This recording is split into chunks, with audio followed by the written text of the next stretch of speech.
Boa noite, boa noite. Hoje a nossa aula vai ser sobre Mateus 5, de 3 a 12, que são as bem-aventuranças. Um sermão de Jesus ensinando a respeito das bem-aventuranças. Então, vamos começar. Bom, para começar, o que são bem-aventuranças, né? O que é uma pessoa bem-aventurada?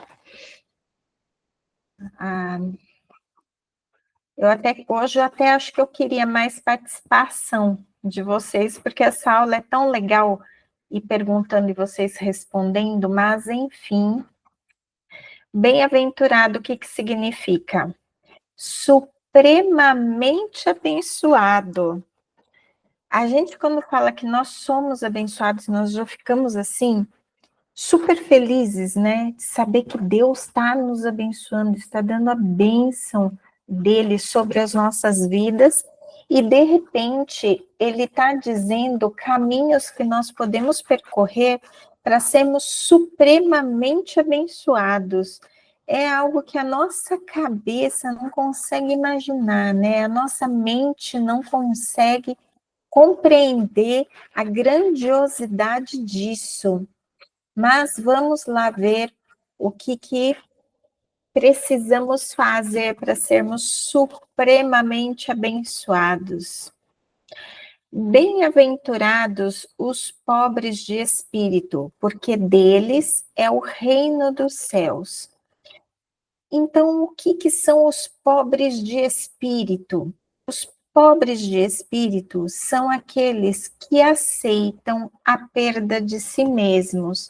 Então, o meu espírito é pobrezinho, porque o meu espírito, ele deixa de ter os próprios quereres, e eu passo a querer os desejos de Deus, como diz lá em Gálatas 2:20.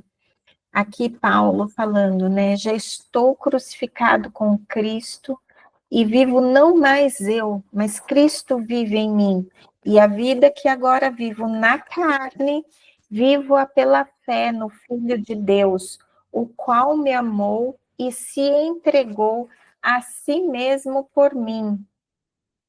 Então, ser pobre de espírito significa que eu vou viver aquilo que o Santo Espírito de Deus quer que eu viva, e não aquilo que o meu espírito quer que eu viva. Não, eu não vou fazer aquilo que eu desejo fazer, mas eu vou fazer aquilo que Deus deseja que eu faça.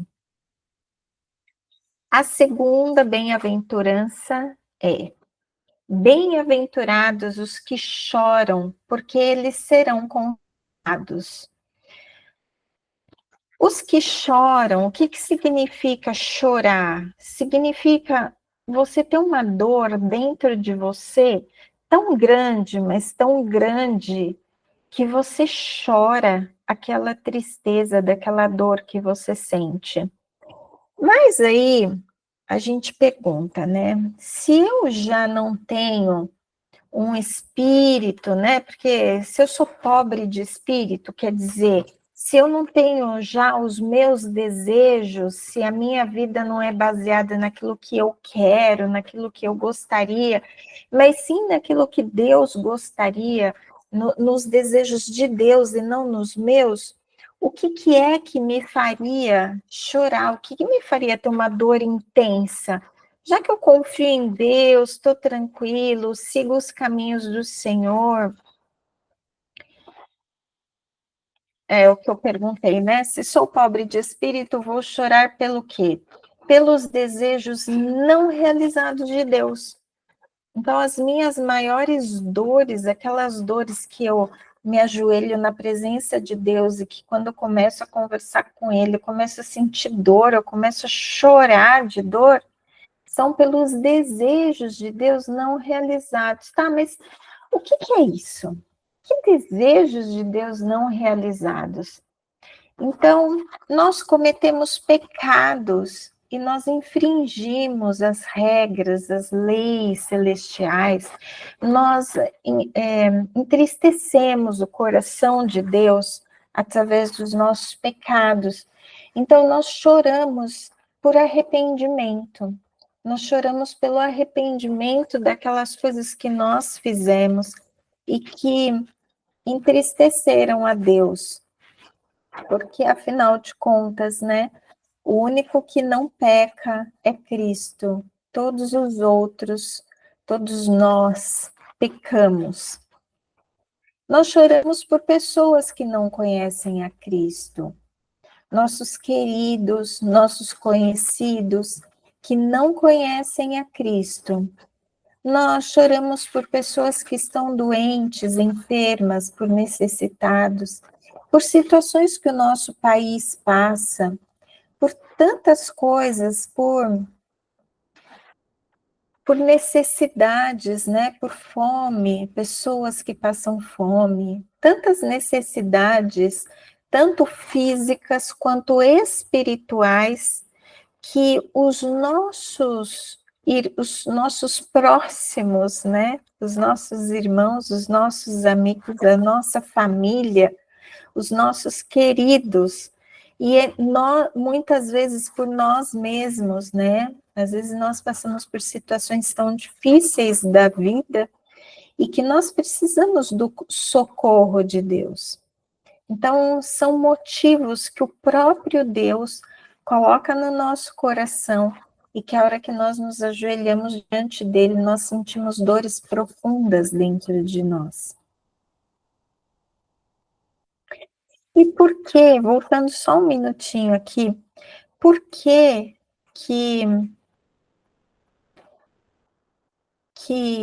chorar e ser consolado é uma bem-aventurança, né? Porque enquanto tantas pessoas no mundo estão clamando por carros, iates, apartamentos de milionários, ser famosos, por muito dinheiro, ganhar na loteria e tantas outras coisas, nós choramos pelos desejos do Senhor. Então, nós que choramos pelos desejos do Senhor, nós seremos consolados. Imagina o que é ser consolado pelo próprio Criador. Ah, você sai caminhando nas nuvens. Bem-aventurados os mansos, porque eles herdarão a terra. É engraçado, né? Esse daqui é a única bem-aventurança que fala que herdarão a terra. E eu confesso a vocês que eu tive um pleno entendimento disso, estudando para essa aula. E eu falei, Deus, como o Senhor é maravilhoso, que as coisas que a ciência está descobrindo agora, o Senhor já sabe, ó, desde a fundação do mundo, e já estava nos ensinando desde aquela época, a gente que não sabia, né? O que é ser manso? Às vezes, quando a gente fala assim, o que é ser manso, a gente pensa numa pessoa pacata, uma pessoa que o mundo está caindo ao redor e a pessoa está ali zen, né? Mas não é isso, na verdade. Ser manso é você ter força, mas uma força sob controle. É a combinação de firmeza e suavidade perfeita. Então, você tem toda uma garra dentro de você, toda uma força, mas você consegue direcionar para o local certo, para a hora certa, da forma certa, e nos momentos em que você não deve se exaltar, mesmo que as pessoas ao redor estejam bem exaltadas, mas não é o momento de você se exaltar, você permanece bem tranquilo, raciocina, tira suas conclusões e age da melhor forma, encontrando o melhor caminho nas situações. Gente, sabe como que isso é chamado hoje em dia? Inteligência emocional. Não, me fala, parece brincadeira, né? Deus falando que bem-aventurado são os mansos, ou seja, os que têm inteligência emocional, porque eles herdarão a terra. E não é que nas empresas já existe uma pesquisa que 80% das pessoas que conseguem chegar, assim, entrar numa empresa pequenininho, digamos assim, para ficar mais fácil de entender, né? Entra numa empresa pequenininha, vai crescendo, crescendo, crescendo, crescendo, e chega lá em cima, 80% das pessoas que alcançam isso, elas não alcançaram porque elas tinham muito conhecimento, fizeram 1001 cursos, descobriram as coisas. Elas chegaram lá porque elas tinham inteligência emocional. Às vezes não tinha tanto conhecimento quanto as outras pessoas que estavam disputando o cargo, às vezes pessoas com muito mais conhecimento, mas sem inteligência emocional, não conseguiam chegar lá. Então, as pessoas que têm inteligência emocional realmente vão herdar o mundo, vão chegar lá. Gente, não, Deus é maravilhoso, né? Só Ele mesmo. Então, a próxima bem-aventurança, né? Bem-aventurados que têm fome e sede de justiça, porque eles serão fartos. Claro, fartos de justiça. O que é ter fome e sede de justiça? A justiça só será plena em mim quando eu fizer a vontade do justo juiz, confiar nele, mesmo quando não entendo a sua vontade. E a vontade de Deus não segue a nossa lógica de pensamento, pois ele sabe a consequência exata de cada ato. O que tudo isso significa? Significa nós confiarmos em Deus, os caminhos que Ele traça para as nossas vidas, o direcionamento que Ele dá para a nossa vida. Ele é o justo juiz, Ele que age com justiça. O que é agir com justiça? Você toma uma atitude, Ele julga aquela atitude, Ele dá sentença naquela atitude.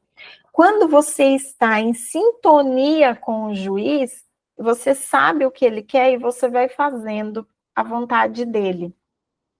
E a vontade dele nem sempre é aquilo que aos nossos olhos parece que é o melhor caminho.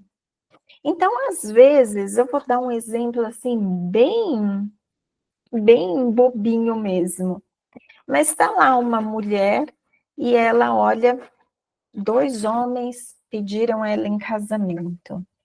O primeiro é um bonitão, rico, todo charmoso, que chega nela e pede ela com um anel de brilhantes na mão.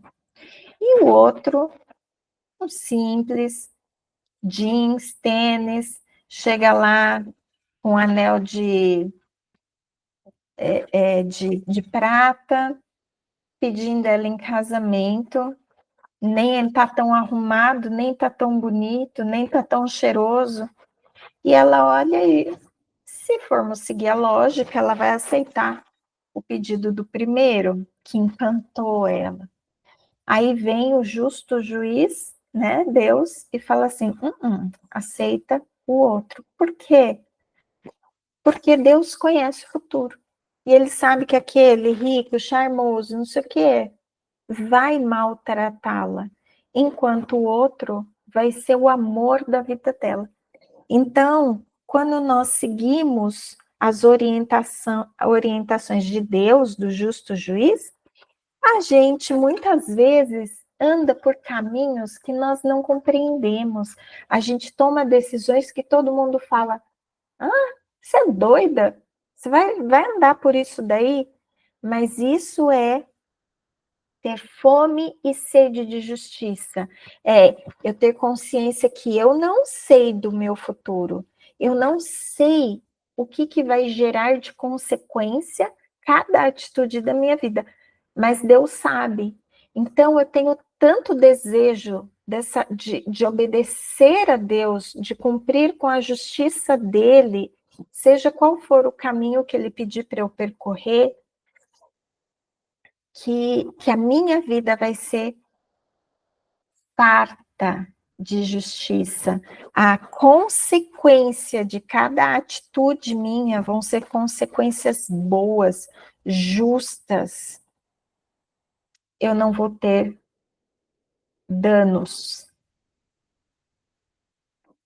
O que é meio lógico, né, gente? Se eu estou conversando com uma pessoa que sabe o que vai acontecer lá na frente, e eu pergunto qual é o melhor caminho, e eu sigo pelo caminho que ele me orienta, eu não vou ter, eu não vou ter danos. Eu sempre vou andar pelos melhores caminhos. Não é meio lógico isso, né? Bem-aventurados os misericordiosos, porque eles alcançarão misericórdia.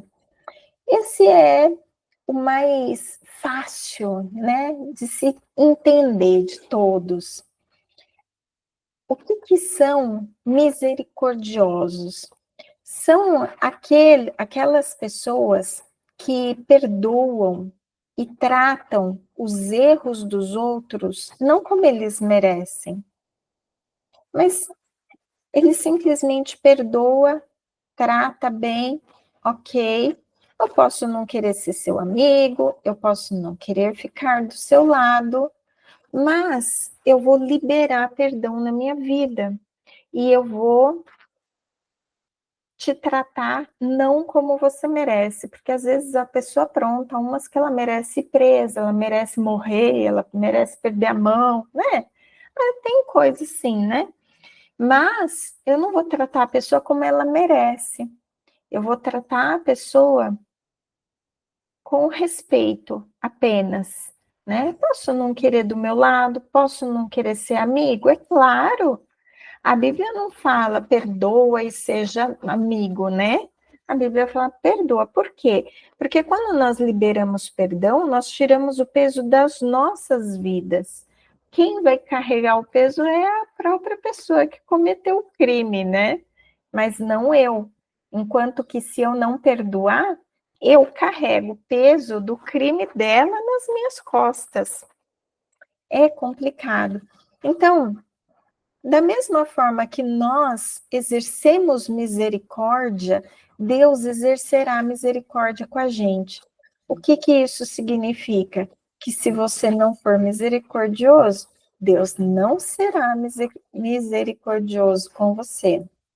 Inclusive, no próprio Pai Nosso, Jesus repete isso, né? A oração que nós fazemos sempre tem essa parte. E perdoa-nos as nossas dívidas, assim como nós perdoamos aos nossos devedores. O que isso significa? Que da mesma forma que eu perdoo, Deus vai me perdoar.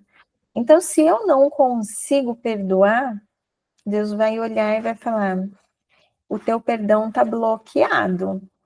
Enquanto você não perdoar fulaninho que fez isso contra você, o perdão do seu pecado vai estar aqui na fila de espera. Não vai ter o perdão. E isso é a justiça de Deus. Bem-aventurados os limpos de coração, porque eles verão a Deus. Gente, ver a Deus, eu acho que essa é uma das melhores consequências de todas as bem-aventuranças. Ver a Deus, nossa, meu coração arde só em pensar. O que é ser limpo de coração? Provérbios 4:23 também fala sobre isso. Sobre tudo o que se deve guardar, guarda o teu coração, porque dele procedem as fontes da vida. A Bíblia considera coração como o centro da personalidade. Então, quando você lê falar na Bíblia sobre coração, muitas vezes está relacionado com aquilo que hoje nós ligamos à nossa cabeça, né? Porque não está ligado somente a sentimentos, mas em todas as ações, pensamentos, sentimentos. todas as ações da vida fluem do coração. O que pensamos, sentimos e realizamos emanam do coração. Era dessa forma que na época em que a Bíblia foi escrita, as pessoas pensavam. Então, quando a gente fala de guardar o coração, é ter ações puras, pensamentos puros, sentimentos puros, realizações puras. Então, quando a Bíblia fala de coração limpo, coração puro, está se referindo a um conjunto de pensamentos, sentimentos e atitudes. É claro que aquilo que você pensa, você sente e age.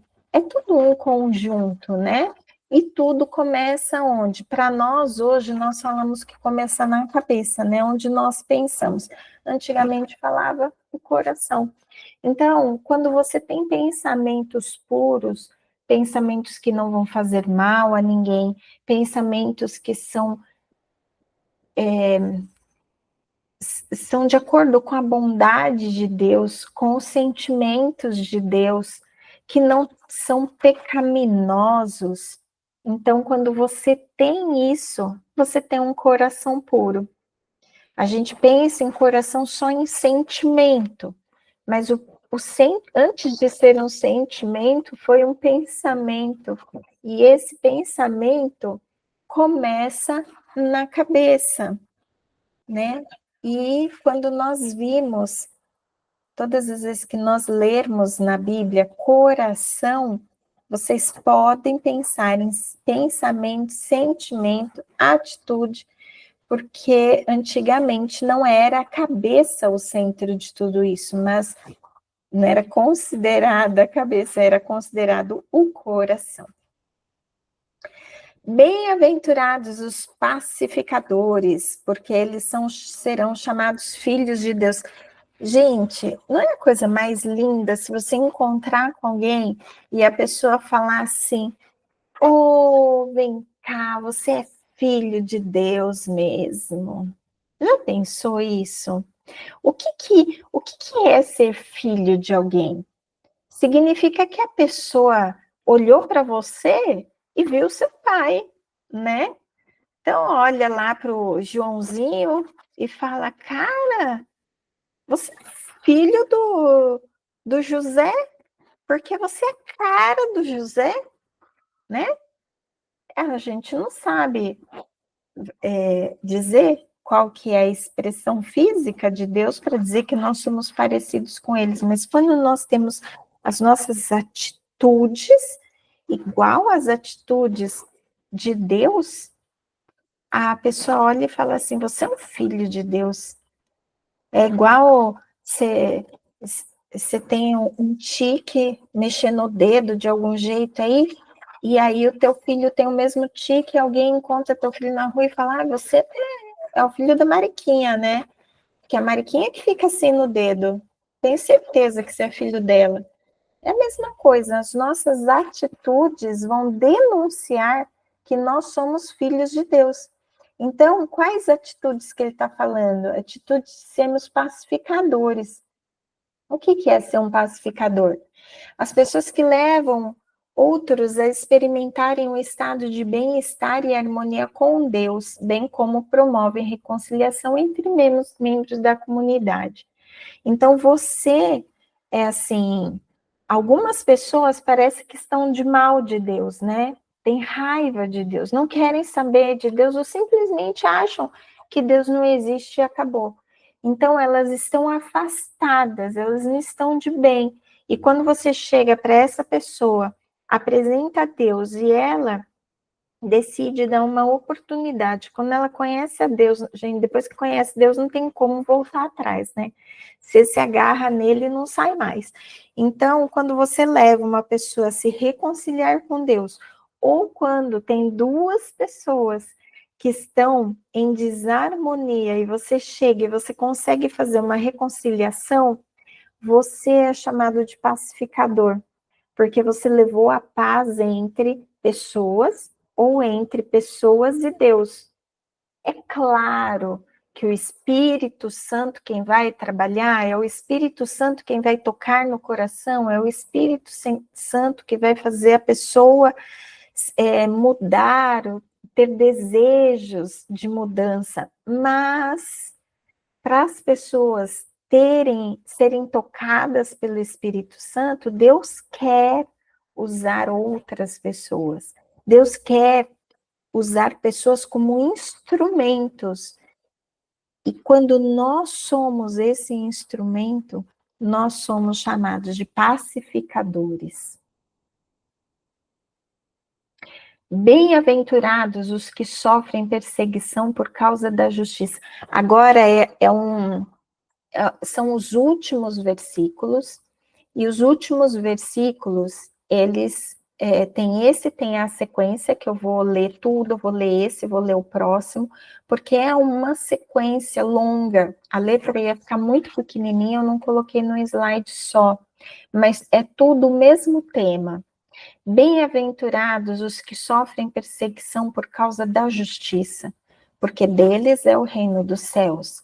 Bem-aventurados sois vós quando vos injuriarem e perseguirem, e mentindo disserem todo mal contra vós, por minha causa. É Jesus falando. Exultai e alegrai-vos, porque é grande o vosso galardão nos céus, porque assim perseguiram os profetas que foram antes de vós. Então, quando nós estamos fazendo tudo isso que nós falamos anteriormente, quando nós estamos cumprindo o amar a Deus sobre todas as coisas e ao próximo como a ti mesmo, quando nós estamos caminhando segundo a vontade de Deus, querendo saber qual é a vontade de Deus para as nossas vidas, e estamos perseguindo isso, que nós estamos querendo, não olhando para as nossas condições, nem para as consequências daquilo, nós simplesmente saímos e fazemos a vontade de Deus, e porque nós fazemos isso, nós somos perseguidos, injuriados, é a família falando, ai, virou crente agora, né? E lá vai para a igreja, ou então perseguição mesmo, em alguns países, se você disser que é cristão, você morre, né, literalmente. Enfim, pode perder emprego, tem vários tipos de perseguições que nós podemos sofrer pelo simples fato de anunciarmos que somos cristãos, e mais do que isso, porque só dizer que é crente hoje não vale muita coisa, né? Mas quando você começa a ter atitudes de cristão, quando você começa a falar, eu vou namorar sério para casar, eu não quero ficar saindo com todo mundo. Quando você fala que não vai mentir no emprego, quando você fala que não vai aceitar um suborno de alguém, quando você começa a ajudar pessoas que às vezes você nem conhece e os outros estão vendo aquilo e te chamam de idiota por fazer aquilo. Então, nós podemos sofrer N tipos de perseguição pelo fato de estarmos fazendo a vontade de Deus. E perseguição muito pior do que essas que eu falei, jovens que os pais proíbem de ser cristãos e até bate, porque disse que ia na igreja, tem tanta coisa, né? Tanto tipo de perseguição, tanto tipo de ignorância contra os cristãos, e todas as vezes que por nós estarmos fazendo a vontade de Deus verdadeiramente, por nós estarmos cumprindo aquilo que Deus quer nas nossas vidas, e nós sofremos algum tipo de injustiça, não importa se pequenininha ou se grandona, Deus fala que nós teremos uma recompensa, e essa recompensa é o galardão. O galardão nós não recebemos nessa terra, o galardão nós recebemos no céu, é uma recompensa por nossa vida, pelos nossos atos de justiça aqui, pelos nossos atos de obediência a Deus, nós receberemos um galardão. E lembrando, né, vamos voltar aqui, deixar a tela aqui, essa tela. Lembrando, bem-aventurado significa supremamente abençoado. Então, todas essas bem-aventuranças nos tornarão supremamente abençoados. Eu não consigo imaginar, a minha mente não consegue imaginar. Eu consigo imaginar ser abençoada por Deus, né? Nós somos abençoados por Deus, pela vida, pelas bondades que recebemos todos os dias. Mas o que é ser supremamente abençoado?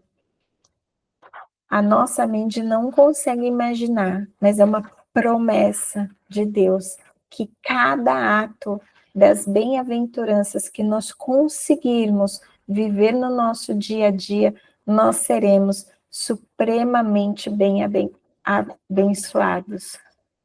Então, essa foi a nossa aula das bem-aventuranças. Alguém tem alguma pergunta?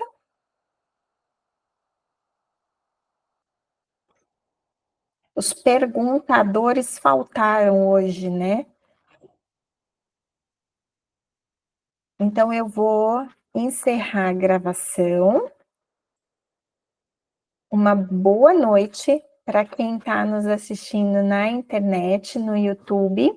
Até a semana que vem.